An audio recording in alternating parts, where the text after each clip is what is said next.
Hey there, gang. Lauren here, the Gratitude Addict. I am coming to you from my bathroom.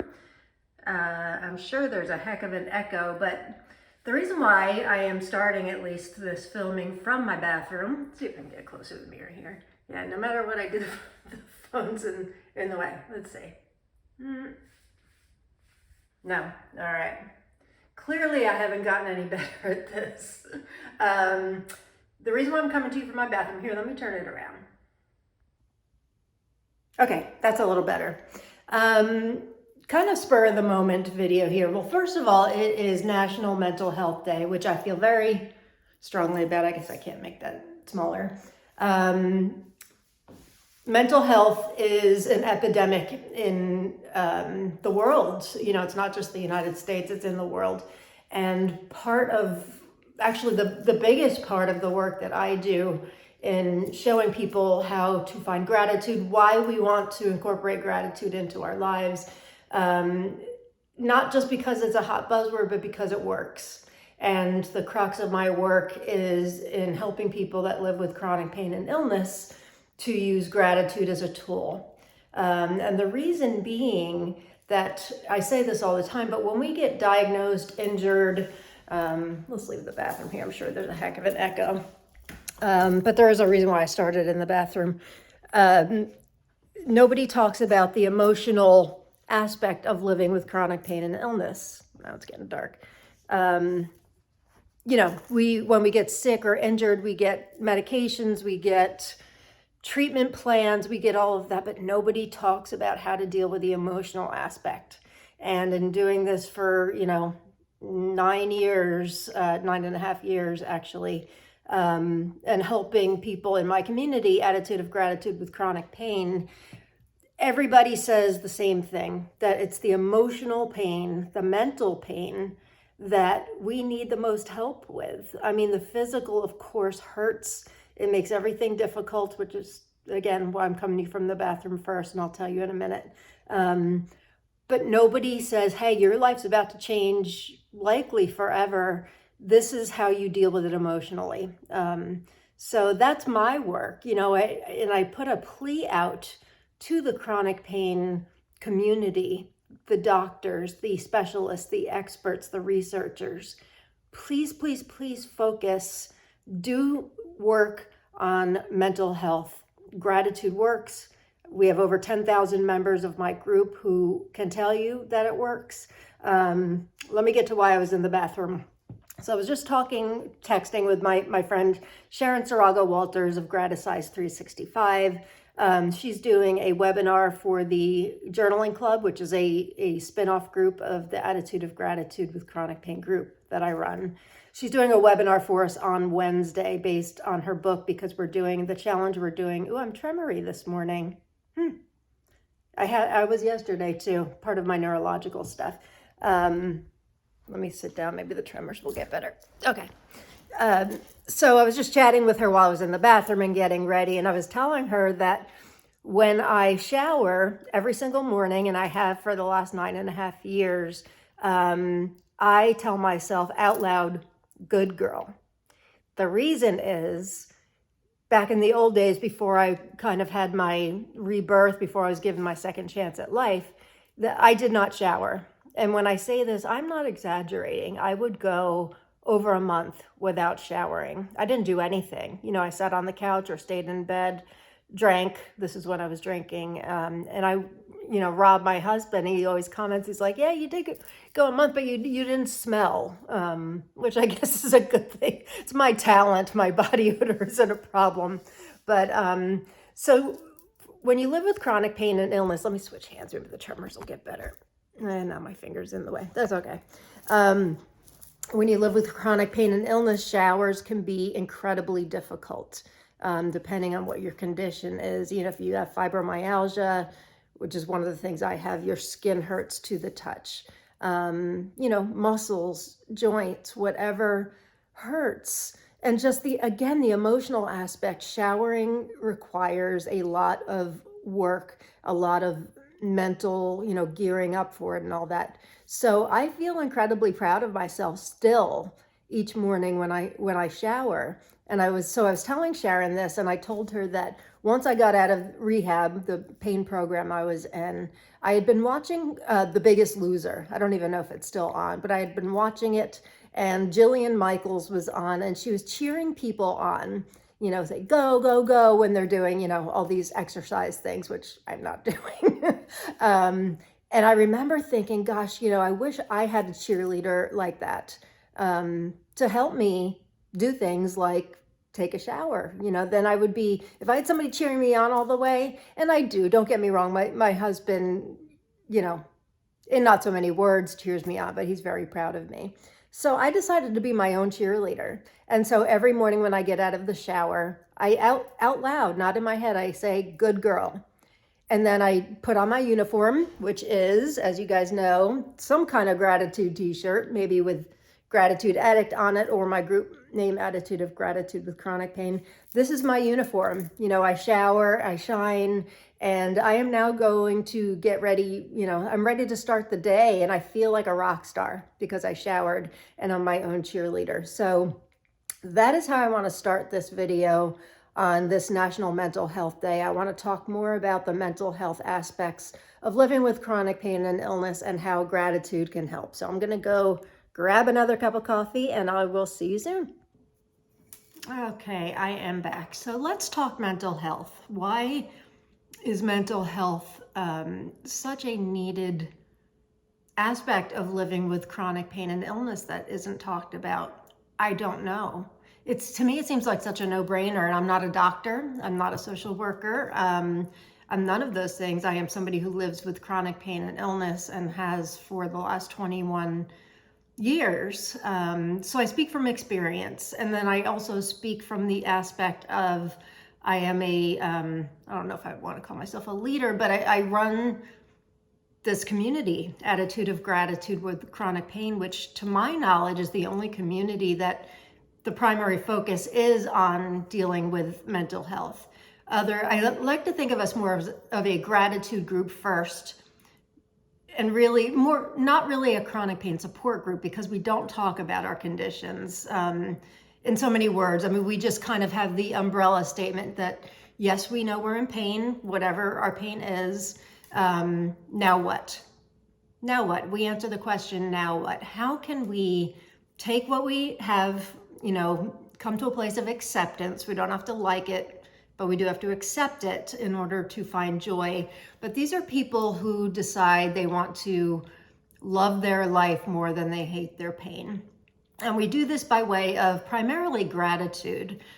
We use other tools in the group, setting intentions. We do this every morning. We use positive questions each day based on, like, sometimes fun things like, you know, who's your favorite band? And then sometimes other things like, if you had $1 million, what would you do with it? You know, all focusing on positive things and helping us to think about the positive aspects of our life. Of course, we do daily gratitude. And then we have a bunch of sister groups. Like I mentioned, we have a journaling club that Sharon Saraga Walters is doing a webinar for us this week, because the October challenge is based on her book, the 28-day gratitude workout. We also have a book club. We have an affirmations club. We do daily affirmations. I've talked about all of this before, but so every little slice of the pie in AOG, Attitude of Gratitude with Chronic Pain, is based on helping us to deal with the mental health aspect of it.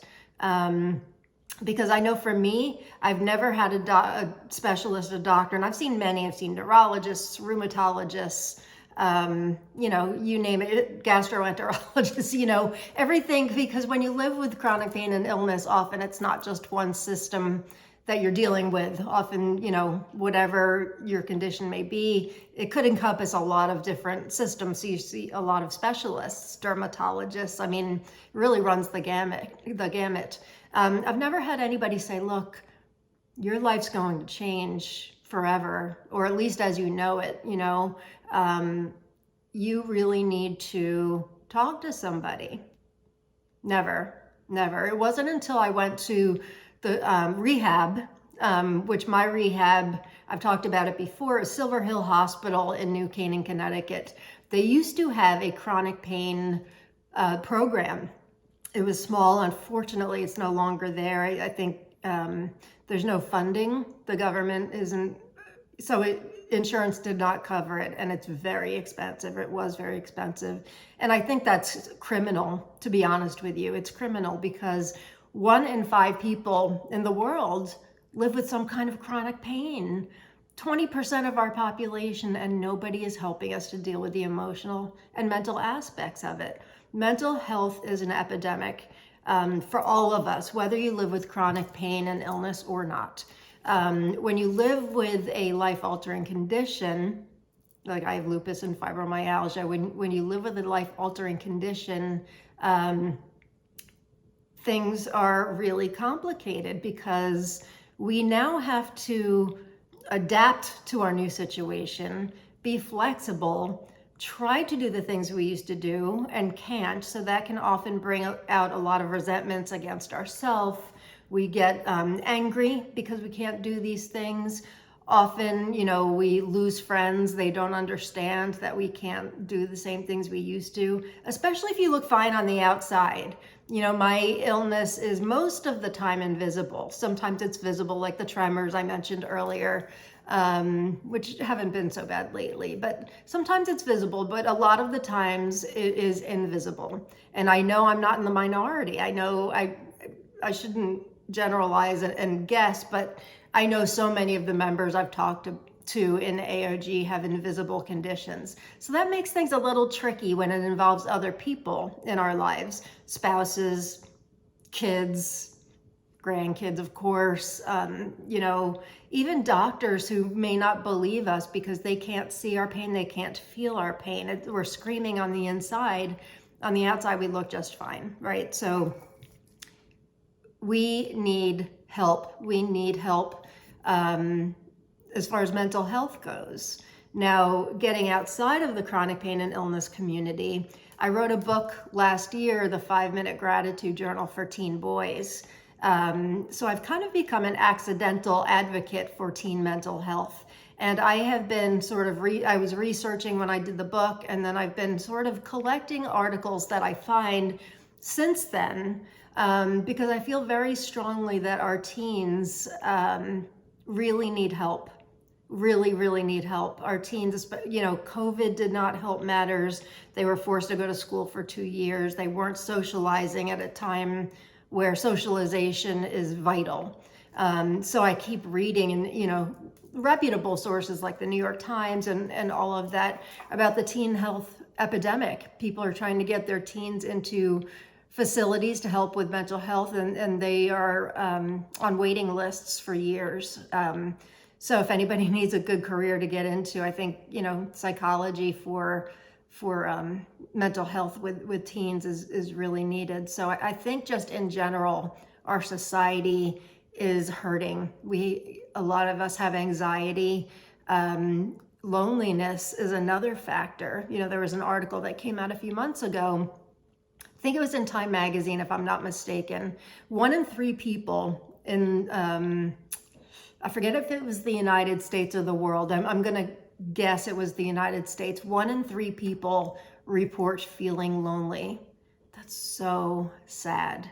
And that's something else that I aim to help with attitude of gratitude with chronic pain in my community is the loneliness factor, because besides, feeling different from everybody else because we can no longer do the things we used to do, the fact that we often can't go out and do these things has us isolating, and we can feel very lonely. So, we use gratitude, but also paired with connection to help bridge that void in our lives that we feel. There's a huge void, I talk about this a lot, but there's a lot of grief associated with living with chronic pain and illness.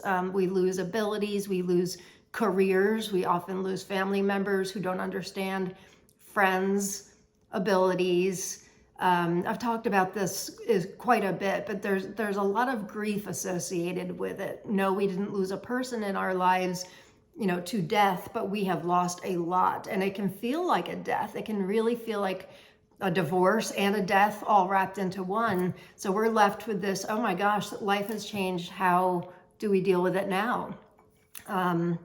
So while I'm not a doctor or a psychologist or, any of that, I have found that the secret sauce to a life of joy and purpose while living with chronic pain and illness is a solid gratitude practice paired with connection. When you are sharing that gratitude with others, studies show it's more powerful.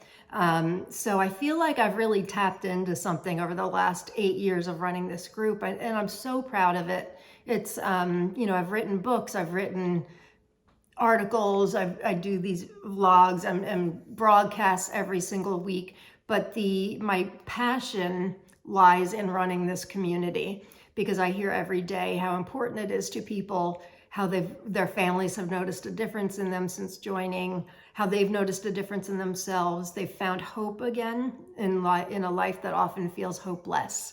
So on this National Mental Health Awareness Day, I put a plea out to the chronic pain community to please look into this further. If you want to talk to me, please come talk to me. But we need help dealing with the emotional aspects of chronic pain and illness. Yes, we need the prescriptions and the treatment plans and all of that. It's also part of the puzzle, but there's a really, really big piece of the puzzle that nobody's talking about. And that's what I hope to fill with my community, is helping people to get through that void. So on this National Mental Health Awareness Day, I wish you all good mental health. If you're not a member of my community, please join. You don't have to have a physical condition, because we actually don't deal with the physical conditions. We deal with the mental aspect. So if you live with depression, anxiety, if you have grief of your own, join us. We are here for a common cause. While the specifics of our situations might be different, our common cause is we want to find joy and purpose in our lives, in a life that has a lot of struggle and difficulty. So please join us. If you aren't subscribed to my YouTube channel here, please do. It helps me out a lot, and you'll be alerted every time I post new content. And yeah, you can check out more about me on my website at gratitudeaddict.com. And I will talk to you soon. Happy National Mental Health Awareness Day, and happy Thanksgiving to those of you in Canada. It is Thanksgiving Day for all of you guys. So I wish you well, be blessed, get your gratitude on, speak fluent gratitude, and I will catch you next time. Peace and love. Bye, gang.